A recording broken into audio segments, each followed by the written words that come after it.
Alright, let's talk about my miniature orchid terrarium aquarium thing. So now I want to just clarify first off that none of these pots are actually sitting in the water. They are all sitting above the water on upside down pots or other things that keep them elevated or dry. The plants themselves are not sitting in the water. That is not what makes this work. However, I do water with this water because I have fish in here. Their poop provides good fertilizer, a really good fertilizer for miniature orchids because it's so clean. So that is one of the main benefits I have to having fish in here. This is a 20-gallon long aquarium and it normally is filled with about 2.5 to 5 gallons of water depending on a lot of different things. But I have the bottom of every orchid pot raised so it can take up to 5 gallons of water, and sometimes it'll go down to 2.5, sometimes it'll be a little over so I can do a really heavy watering on some of these plants. So the water level does fluctuate, but it does stay in that 2.5 to 5 gallon range. And for a few endler guppies, shrimp, snails, and a beta, they're fine. But the orchids I have in here, I'm not going to try to pronounce half of them. This is a Dracula Lotax. You saw this bloom. I also have another Dracula. I am not going to pronounce it though. There are also Pleurophthalus, Specklinia, Mastivalia, Rostrepia, and quite a few others that I just cannot say, unfortunately. But I'm going to put them all on screen in a nice little list so you can see them. But tucked under here is a Mastivalia, and there's two others over here. They're mystery hybrids. I do not know what they are. I got these from my Orchid Society, so it's a little bit of a race to see who can bloom these first because they are mystery hybrids. So I put 3 in the fish tank and 2 outside, and this is my normal Mastivalia Pinocchio, my favorite Mastivalia. I also have a lot of other minis outside as well, so this is definitely not great for things that aren't leafy pleurophthalids. And these tiny little pleurophthalids like this Lepanthes regularis really appreciate this little terrarium. I was not able to keep these tiny little minis until I started this. Even in other terrariums, I just couldn't get the amount of airflow and humidity correct, and I have a few that are left over because, again, these little tiny mini ones are super hard,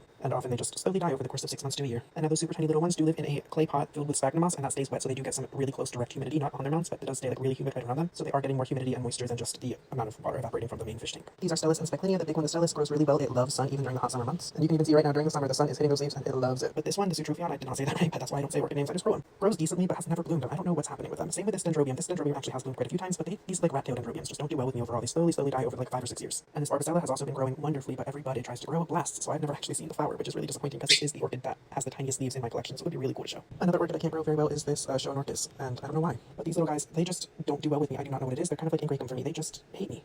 I also do have a little rehab shelf just like on the corner here. It has a mystery Phalaenopsis hybrid, a Tolumnia hawkensia, and my little Vanilla imperialis cuttings. Because when I trimmed the hibiscus this spring, then I realized I could also cut a little bit off the vanilla to hopefully promote more growth, and it worked. This is a Dendrobium, a really cool one of mine that I have been neglecting for a while, but it has a keiki and it's starting to grow, so I'm going to have to pot this one up quite soon. But the humidity hasn't helped me grow some new roots in the meantime. So now let's talk about the fish. Because you saw all the plants hanging on the side, you saw the plants in the pots in the water, but what is in the water itself? So this is Zombie, my one-eyed beta. Yes, she actually has one eye. You're looking at her good eye right now. Her other eye is gone. And there are a lot of endler guppies in here as well. I love endler guppies. They're probably my favorite little fish to keep. There are also quite a few snails and lots of shrimp. As you know, I love shrimp. They will be in everything I can possibly put them in, and they are in here. I just don't see them very often because there's such a small little gap to view through, and they like to hide in the moss. And speaking of that Java moss, let's talk about the other plants that are in here because I recently added some new ones. So I added a dwarf water lily because I really love water lilies, but I just haven't tried them yet, and I thought this is kind of the perfect thing to try them out in. I also added a rain lily, I think it's called. They're just a bulb plant, and I heard they do well. And this is the other water lily. So there's 2 rain lilies, 2 water lilies, and that's about it. Lots of fish, shrimp, and that Java moss. As you can see, it is my oldest plant that I have. It goes in every aquarium that I can possibly put it in because it just grows so well. And for feeding, I mostly feed frozen food because they get the leftovers from my saltwater tank. I just dribble a little in when I feed my saltwater tank, and they are happy. So right now I'm feeding frozen mysis shrimp. I occasionally feed bloodworms to these guys, and all the leftovers from this tank actually goes into my isopods. So there's like kind of 3 levels of feeding. My saltwater tank gets fed, and then my orchid aquarium gets fed, and then the isopods get whatever is left over.